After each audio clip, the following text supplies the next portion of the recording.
it was a new place, and it was a new place that was possible really only, I think, due to the catastrophe of World War II. And in our kind of celebratory, triumphalist mood here in America, we look back at that war too often, I think, and remove the quotes from the good war, right? Those quotes that Studs Terkel very consciously put around them, meaning it was anything but good.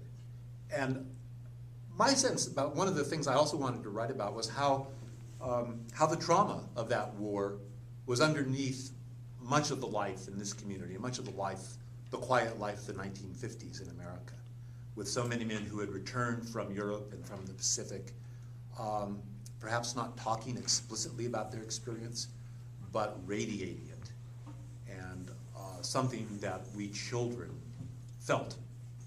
And my book is bordered by two wars. It's bordered by the end of World War II, the memory of World War II. Korea's there too, with older brothers who are coming back or going. But the book ends with Vietnam. And I'm quite conscious about that experience of that time and place being bordered by those two conflicts and those two really different wars and our really different experience and reaction to them. So, since I said that, I want to say that our entire neighborhood had been founded upon the complex shifting allegiances of international enmity. Jefferson Manor, the name of the community I'm talking about. I actually grew up in Washington Manor, but I very imaginatively and deftly changed the name of this town to Jefferson Manor.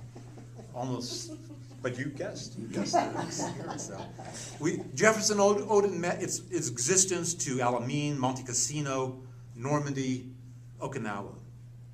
We, the boys of the town, acknowledge this complicated debt through the games we played, aiming a straightened arm like a standard issue M1 rifle, sounding the boom, and expecting from the other side the cooperation of immediate artful death.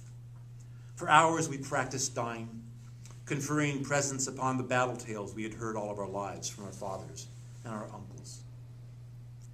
Most deadly marksmanship involved the upper body. The heart was a magnet for mortal injury.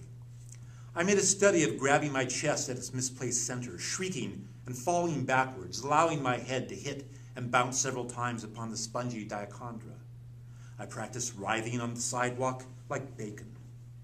We all draped our corpses like strings of Christmas popcorn on the bright juniper and honeysuckle bushes planted by our mothers, across the new red brick flower beds erected by our fathers, until watchful parents stormed out of the house to order us back to life and into somebody else's yard for a change. We died all day and into the early evening after dinner.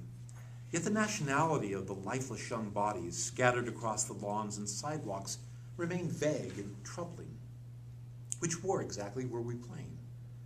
There had been two big world wars we knew, then over time we heard quite a lot about more.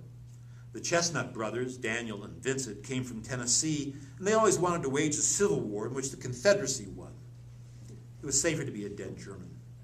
At play in suburbia, a dead German was as common as a dead Indian.